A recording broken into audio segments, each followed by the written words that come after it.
Mystic John Paranormal, and welcome as we take a dive into the challenge of haunted buildings and exploring haunted buildings on our own, using, as I do, just a phone and a flashlight and perhaps the old-fashioned bell that you just press down. Nothing to do with magnetic energy at all.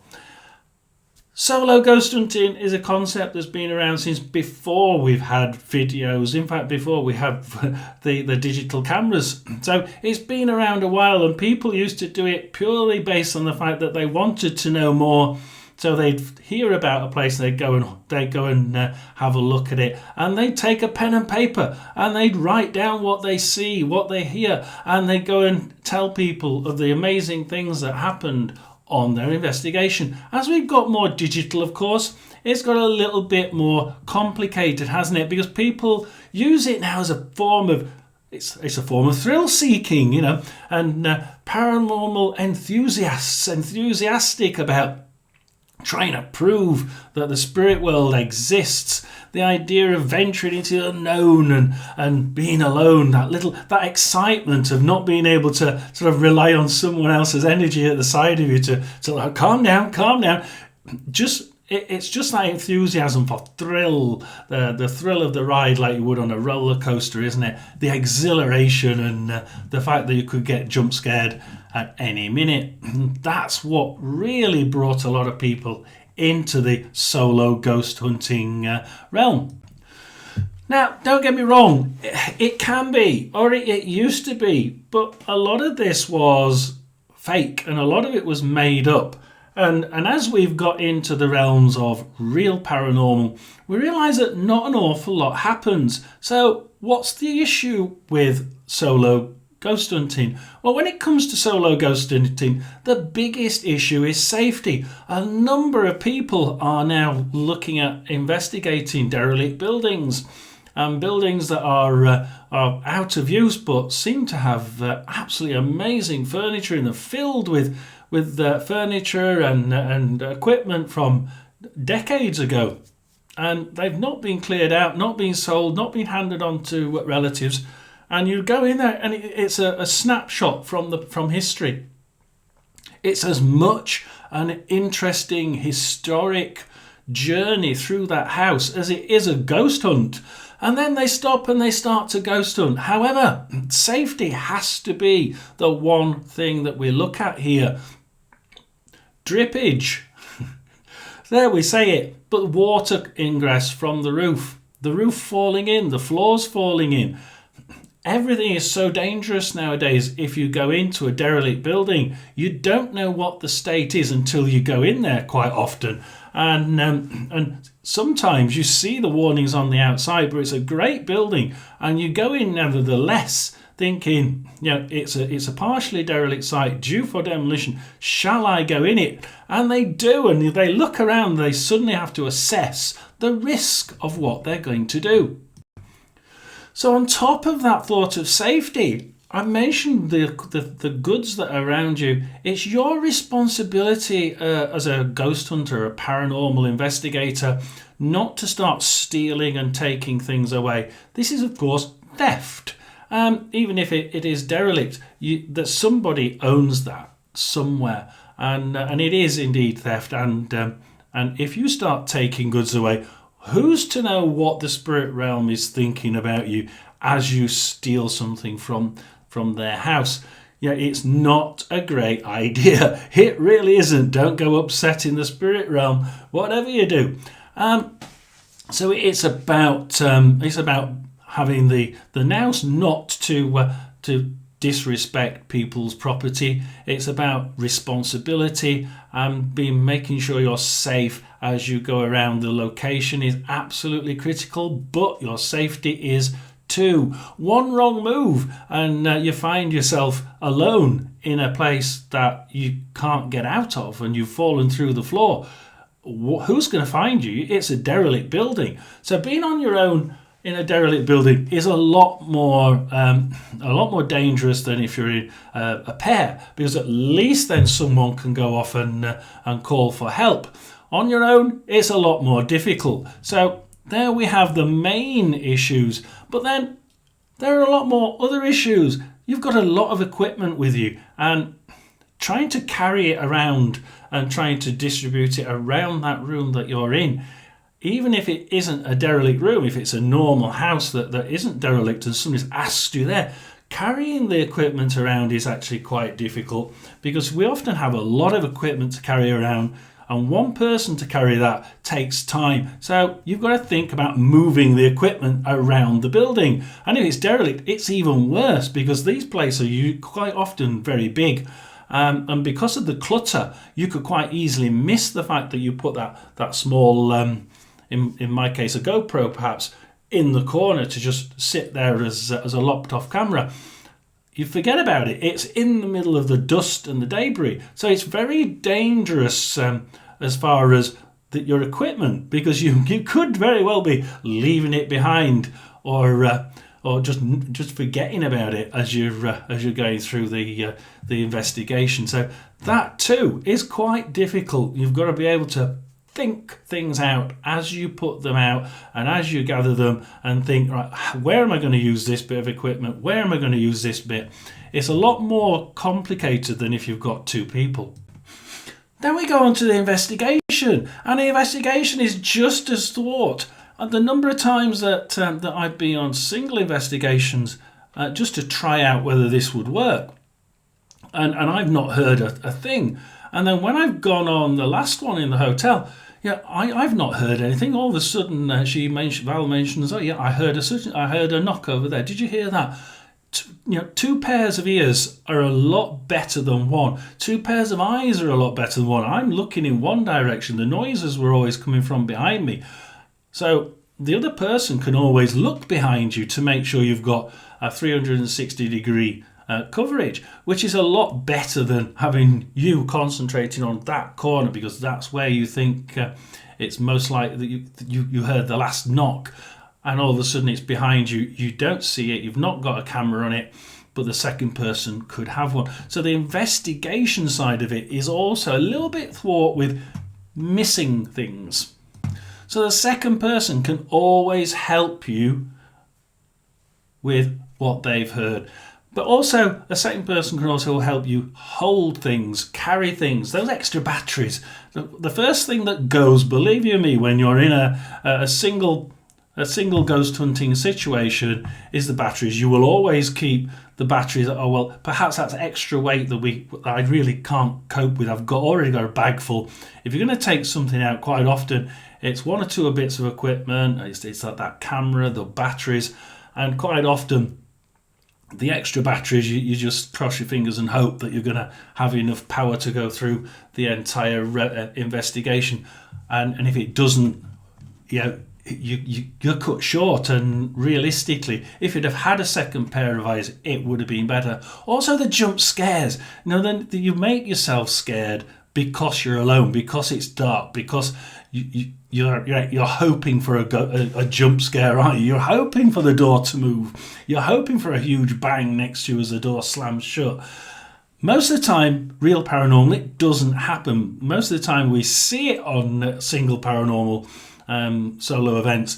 It's faked, but occasionally it does, and occasionally it doesn't. And you still get frightened about this. The fact that I'm sure I heard a bang. Oh God, where did that come from? Did I hear a scratch? Rats, yeah? Rats start scratching. You think it's a ghost coming for you. And you run out of I'm not going back in there. But the thing is, with a second person there, calm down. I think it was just rats. There's nothing to worry about. You're just getting yourself hyped up about nothing. It's a dark building. I can't feel anything here. The only thing I've heard is that I heard what sounded like rats in the corner, and the roof's dripping over there. You're getting a little bit too ahead of yourself. And a second person can actually bring down that terrifying experience, and all of a sudden you feel a lot more calmer. And because you're calmer, you can collect yourself, collect your thoughts, and you can go about what you're doing professionally, which is what we have to do being single. We have to do things professionally. Otherwise, the debunkers will come on here and they'll start to tell us, you didn't think about that, you didn't think about that, you were too busy getting excited and getting too terrified over a bit of water dripping in the corner.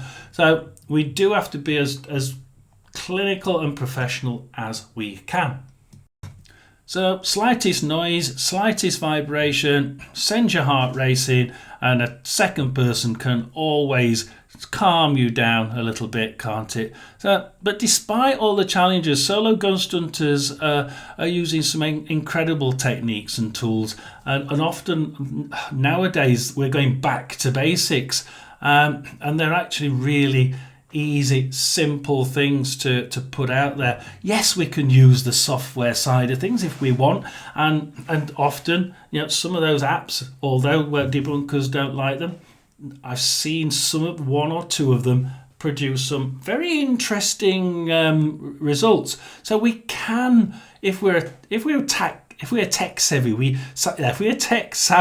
we can actually use them, as long as we state to the audience that, look, these are quite often debunked as being just a random set of words coming from a bank. And as long as we're honest with people, that's the other thing. We need to be honest with people and not immediately start to push out tech and think that app is going to be proof of spirits. It isn't, because in its own way, there's too much AI within computers and technology nowadays.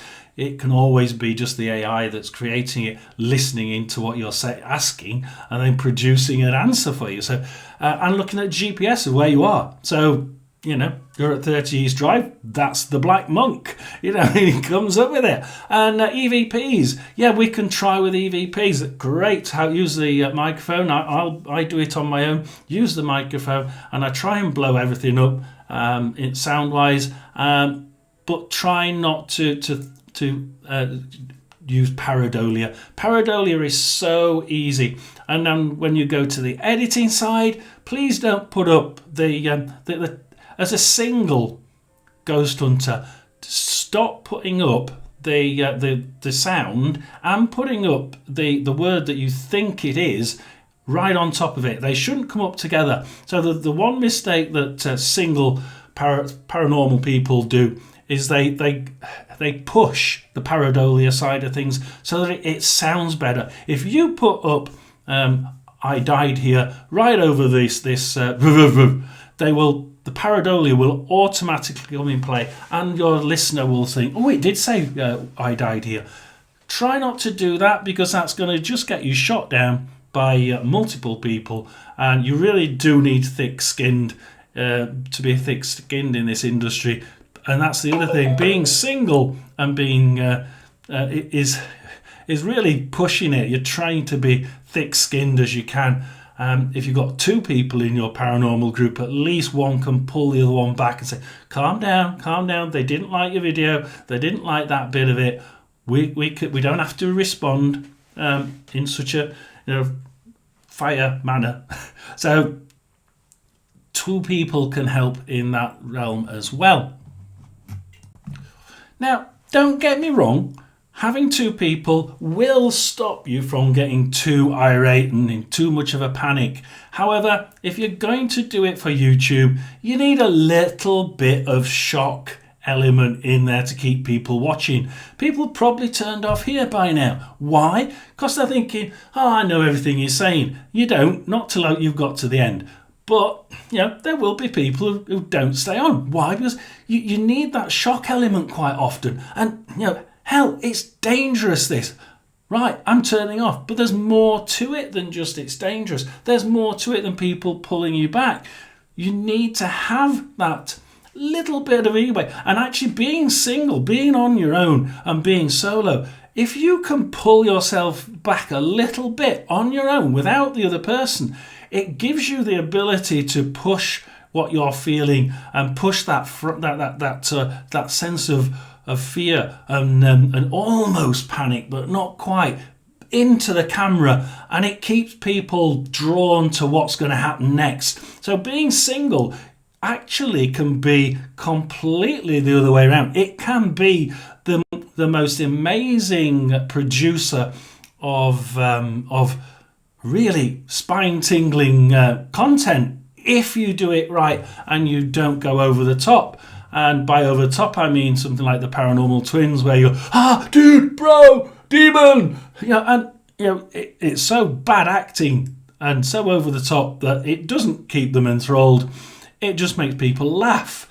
So it needs to be carefully thought out of how you want to put this forward, and at what point are you going to pull yourself back and think, no, I'm going too far. They're just going to make me look a little bit stupid. And then, being single, being on your own, solo, great idea. On the EVP side, I did an investigation solo at Teachfield Abbey, and I heard something, and it sounded just like I said. Well, Beardo doesn't like these apps, and I immediately said that never said Beardo, did it? And of course, I've put that in just after it said it. But we have to be thinking now.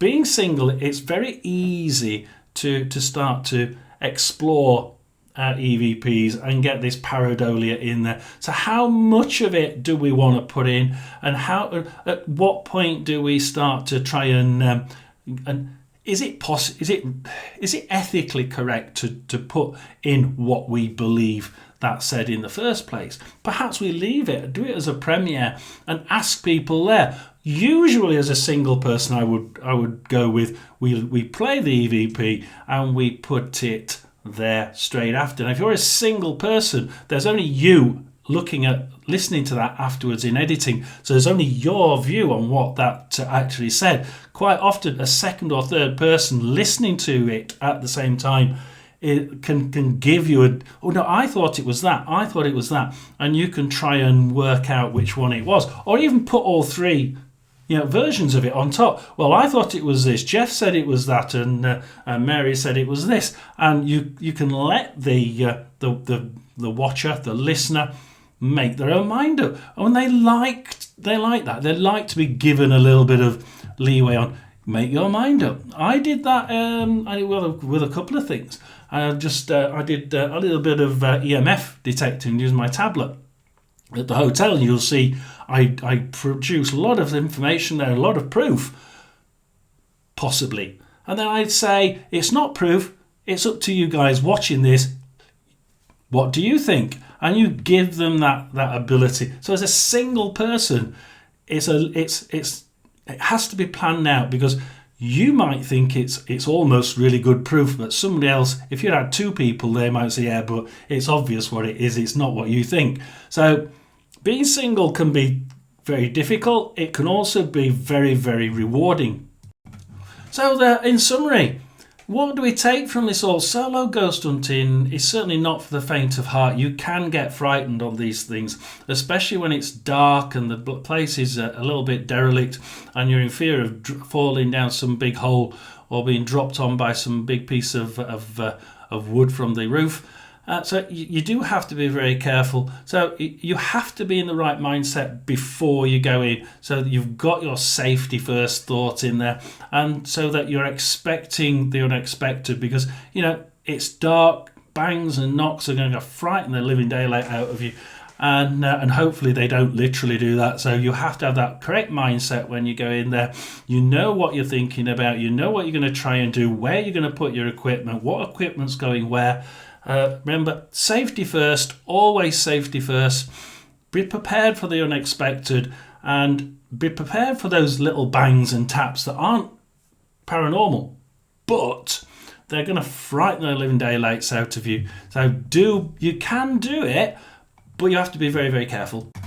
And finally, what happens with solo ghost hunting that's really, really good, I think, is that being solo, you're going to edit it yourself. And you can put your own little thoughts on this. And I actually think that with the pareidolia thing, if I start thinking something, I can put that in the video. I can put that's what I thought it was.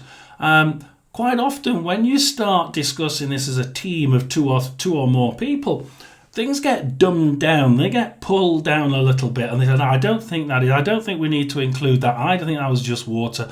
We'll just keep. And obviously, the content reduces quite drastically, I think, as if you go on a more than one investigator. As a solo, you can think you're going to debunk things as you go through. Absolutely, make sure you do. But you can if you think something was scary, if you think it wasn't rats, and you were frightened to death, then fine, you go out there and you can physically do this and enjoy it and come out with possibly a better video at the end. So do think about the safety aspects, and do think about planning where you're going to put your equipment and have fun. So please leave your comments down below. If you've got any ghosts, any eerie stories, please leave them down below. I'd love to hear them, and I might make a video of those in future. Please do like and subscribe. It's Mystic John Paranormal. Like, subscribe, share. I'll see you with the next video. Thank you for watching. Like and subscribe.